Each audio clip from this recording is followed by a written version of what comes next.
Cranston from 7 Every Minute and 7everyminute.com, the podcast and website about reimagining your life. Thanks for joining me today to talk about, well, kind of what ageism really is kind of going on. We want to talk about it. And so a lot of times we hear things that kind of catch our ear. We'll talk about that in a second. If you like what you hear today, please leave a like, subscribe, tell your friends, send me a message. Thanks for joining me tonight to talk about, well, essentially thinking your way to kind of better health and the things that affect your self-image. It's just kind of part one because there's a lot more in this whole topic and there'll be more to be coming. But right now, I'm sure most of us have heard of the placebo effect, and that's where someone believes that something will help them, a treatment or something like that, and it typically has to do with their health. And so they believe something's going to help them, even if what they're taking, so they're taking a medicine, even if the medicine has no medicinal benefit whatsoever, their health will still improve. It's literally the belief that's curing them, that's helping them, nothing else. Well, this has been shown. People kind of say, well, it sounds good, but is that really true? This has been studied a lot, and there's a lot of different studies, that very well controlled studies, that show the placebo effect. It's a very well accepted, well documented phenomenon because, like many things in life, right?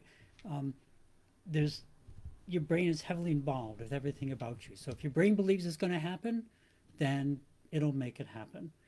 Of course, like a lot of things in life, if there's always an inverse phenomena. In this case, it's called the nocebo effect. You have a placebo effect that helps you, the nocebo effect. And that's where a negative outcome occurs due to belief that the intervention will cause harm. And I got that from Medline. Thank you for your wording. And so something like that is you're taking a drug, and the drug says, oh, this is good for this particular kind of infection, but you have a friend that you trust, and your friend says, no, I've heard that medicine is really bad for you.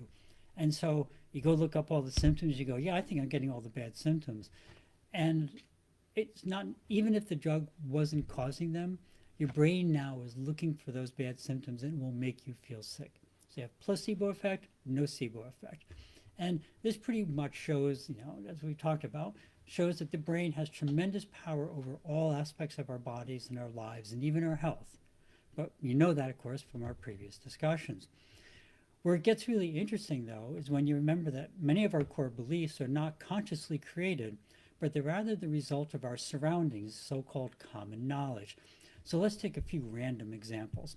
Old people are kind of stupid. Old people are always tired and sick. Old people are just a drain on society. Old people are cranky. Old people are forgetful and senile. Okay, they weren't random at all, but they're all very common. Common themes that you see tens or even hundreds of times each day in many different ways. Social media, memes, jokes, comments from others, advertisements, common knowledge, sarcasm. The list goes on and on. And guess what our mind does with this constant barrage, this influx of false truth, because there's nothing true about it? It starts to believe it. If we don't understand how some app works on our phone and we're 20, we write a scathing review on X or whatever it's called, Twitter today, and we say how bad the user interface is designed, and we give it a 1-star rating. We tell all our friends and blah blah blah blah blah. However, same app, same phone. If we're 60 or 70, we just assume our phone is smarter than we are, and we're kind of stupid, and we probably should just get a flip phone. And yes, I'm looking at you, AARP. I don't get the written magazine anymore, but they used to have ads for flip phones all the time. Drove me nuts. This is cognitive programming for ageism in action. Very important note here. Although ageism is usually thought of as discrimination based upon somebody being older, it applies to any age. It's any sort of discrimination based solely upon age, so everything I say here can be applied to any other age as well. If you're younger, you may have heard someone say, well, I'd really trust somebody more if they had, a few gray hairs in their head. That's ageism against youth. And you see that a lot in something like physicians. Just forgot the other one I was going to do. There's another one you see a lot. And police officers, anyone in authority, judges, attorneys, all those people where experience counts, but it's presumed that you can't have any knowledge unless you have a lot of experience. So ageism is, typically we in particular think about it as applying to older people. It goes both ways, always. But back to our example. With so much of Western society focused on youth, ageism against the elderly is actually quite widespread and very damaging. How damaging, you ask? Damaging to the point that research by Becca Levy, PhD, here's her book, oops, Breaking the Code. There you can see her name, Becca Levy, suggests that ageism is taking up to and perhaps even more than 7.5 years off your life. That's approaching a decade. So let me say that again in one sentence without showing you the book in the middle. Becca Levy's research and her meta-research has shown that when ageism is prevalent in a society, it can take up to 7.5 years off your life. And as if that weren't bad enough, it can also lower the quality of your life as you talk yourself kind of into ill health and worse lifestyle, because you let your mind become trained into expecting those bad outcomes. Now, clearly, having a great self-image while living on Big Macs and candy bars is not a good recipe for longevity. But Becca's studies and her meta-studies were based around similar lifestyle cohorts. And the general trend was that when similar lifestyles were compared, there was consistent improvements in health and quality of life when people had a better self-attitude. Now, this is just kind of a teaser. I have more research to do on the whole topic, but it's a lead-in for the next topic of kind of self-belief and willingness to embrace life. But one more quick note. Becca's research also found that in countries like Japan, where the elderly are not only not ridiculed, but they're respected and they're felt to be a societal treasure, the elderly population was generally much more active and participated much more in the general society with a far better quality of life and better health outcome overall. Right? Sticks and stones, yes, certainly hurt you. Words, they actually can hurt you as well if you let your mind believe the wrong ones. But back to self-belief, and that's really the crux of it, and having a positive attitude as we age. I just recently saw two recent stories I read on older athletes. And in both stories, the people who are highlighted hadn't been athletic their whole lives, but rather they started in their 50s or sometimes even 60s and even 70s because they were unhappy with their physical condition and health. One was a woman who started running in these extreme sports like mud runs and obstacle courses, and after a few years, she consistently finishes near the top of her age category in pretty much every time she competes. But more importantly, she now feels better, has more energy, is more confident, she's happier, and she's just generally improved the overall quality of her life. Another story was about women in their 50s and up to 50s and up. Some of them were in the 60s, and I think some were even in their 70s, working out in gyms and in fitness clubs, a lot of them doing weight training.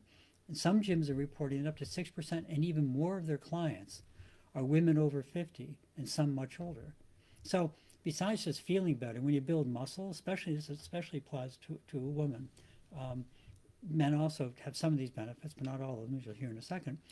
But if you start building, like weight training where you actually work your body, once you start to build muscle, you're less likely to fall, and you tend to gain bone density. Both of those are apply to both genders, but the bone density is particularly important for women. Exercise may lessen menopause symptoms and effects, clearly a big plus, no drugs involved. And most people who exercise typically have more energy and better focus because your body overall is operating in a better state, right? It's a win in every single way. And like I said, the best part is it doesn't require pills, no prescriptions, no doctor's visits. It's just letting your mind and your body heal yourself naturally. Now, you might be saying, sure, you can build up your body, but what about your mind? Well, there are plenty of studies showing that basically exercising your mind, challenging your mind, helps keep it sharp and can reduce the likelihood of Alzheimer's. But that and dementia are a huge topic unto themselves, but it does have a positive effect on the outcome.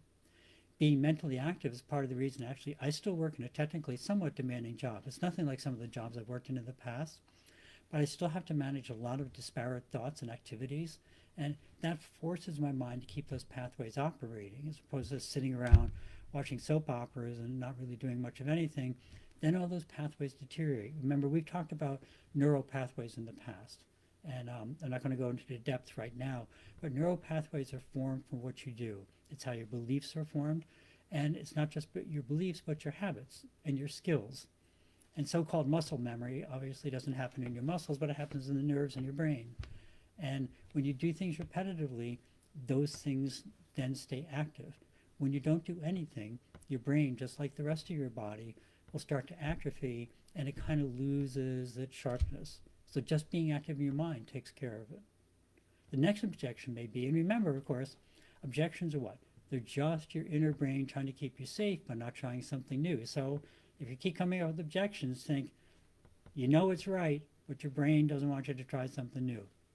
But the next objection is often that, well, I can't learn anything new. And to which I say, boulder dash, absolutely false. Of course you can learn something new. There's a fellow who I may try and get on the podcast at some point, and we have to do some housekeeping stuff in the podcast in general. But his name is Michael Lantz, Lantz. If you look up Michael Lantz Fitness or Michael C. Lantz Fitness, you'll come across him. And he has a business all about fitness and health. And he also has a presence on Instagram and Facebook and possibly other places. And he is 67. And actually at the time of this podcast in 2024. So, doing all that stuff's not so bad for an old guy, right? Well, he doesn't have an I'm too old to learn or I'm too old to do this sort of attitude. He enjoys his life. He works hard to get his message of fitness out. And he looks pretty good. And he's active on all these things. And he's doing research. And he's presenting stories. And he's running a fitness group and all this stuff. And a lot of these skills he learned later in life. So if you have the attitude and you have the desire and you have the will, you really can do pretty much anything you set your mind to. And like I mentioned that, and him in particular is kind of interesting. He really only started down this path of fitness a couple decades ago. He was, I believe he said in his mid-50s. And he realized his father had just passed away of cancer with complications from being obese. And at the funeral, some of his friends said, Mike, what's going on? You look like your father. You're getting huge. And so it's just bad habits he picked up as an accountant. He said, I've got to change this. And change it he did. Over the next 18, 20 years, he now, again, also performs in these, competitions and obstacle courses. He runs his business. He's on Instagram with new posts a couple times a week. He's just a super active guy. We can all change into whatever we want to be if we just believe in ourselves and in our vision. So the next time you hear somebody comment or call you, young lady, or, well, what can I do for you, young fella? Either realize it for what it is, which is totally false and just ageism, or call them out on it. Politely, of course. You don't have to believe the false narratives that are always presented to you by society and social media. Are we all 28 years old? No, we're not 28 years old. But honestly, not only am I not 28 years old, I don't want to be 28 years old. Because we have so many more superpowers now that, for me at least, I couldn't even imagine when I was younger. I have reasonable knowledge on topics I didn't even know existed when I was, in my 20s and 30s, even 10 years ago. That sort of perspective is absolutely priceless. Plus, now I have the determination and perseverance to apply myself to things that before I would have started and just kind of let fizzle out. And now I realize that success on pretty much everything comes from consistency and commitment. So remember your strengths, ignore the negative talk, and live your life to the absolute fullest. So that's it for the evening. I hope this helps you gain both a little better perspective on yourself and how to be much more comfortable with all that you are, both in the strengths and maybe some areas that need a little attention. In the West, ageism against older folks is not only prevalent, it's almost expected. I mean, I even see it in technical discussions on Reddit for no valid reason. People just say, that sounds like something a baby boomer would say. What? Where did that come from, young fella? But you don't have to let it affect you, and instead, use it to strengthen your determination and self-confidence. Your homework, always optional, is to be aware of the little comments and attitudes you might get in normal conversation or that you see in social media and in advertising. Extra points if you write them down, then analyze them and realize how they're wrong. Then write down the reality of the situation and your associated strength. Double extra points if you then turn that into an improvement goal, such as for personal fitness, a new skill, or whatever it is. Most importantly, just have fun with it, realize you're awesome, and appreciate all the things you've gained. That's it for the evening. Please remember, as always, the many current wars that are going on, just a lot of things right now. I mean, the headliners, of course, are Ukraine, Israel, Palestine. Those are all super important, obviously. But Nigeria is a train wreck right now. There's, I forgot, there's another country in Africa that, can't think of it, that is having strife. There's one in the Caribbean. Just a lot of things going on that really can take your attention and deserve your at least mental support, if not actual monetary or physical support. We have the website ukr7.com, a place where you can leave donations for things related to Ukraine. World Central Kitchen, wck.org, Jose Andres' group, do wonderful things to the world. They'll probably just had a hurricane go through the Caribbean again, heading towards Mexico. Almost guaranteed that they'll be down there working. They bring food to people. Awesome, awesome organization, wck.org. Can't recommend it too highly. If you want to donate locally, that's all fine. And if you can't afford to donate or that's just not your thing, that's okay too. Remember, there are a lot of ways just to make the world a little bit better. And so just a smile to somebody you meet on the street can change the whole day and just kind of make the world a little bit nicer, even if just for a little while. One of the best ways you can care for yourself is to care for others. It gives you a different perspective, takes you outside of looking inward and looking outward, and you see much more of the world. So if you can and you're able, check it out. Any of the sites, ukr7.com or wck.org. Locally, just smile to somebody. As always, thank you for stopping by. If you found something interesting or useful, please pass it along. Please subscribe, hit that like button, and if not, please drop me a comment as to what you'd like to hear. Have a great week. Live the life that you dreamed of, because that's the path to true contentment. Love and encouragement to everyone. See you next week on 7 Every Minute and 7everyminute.com. Thank you.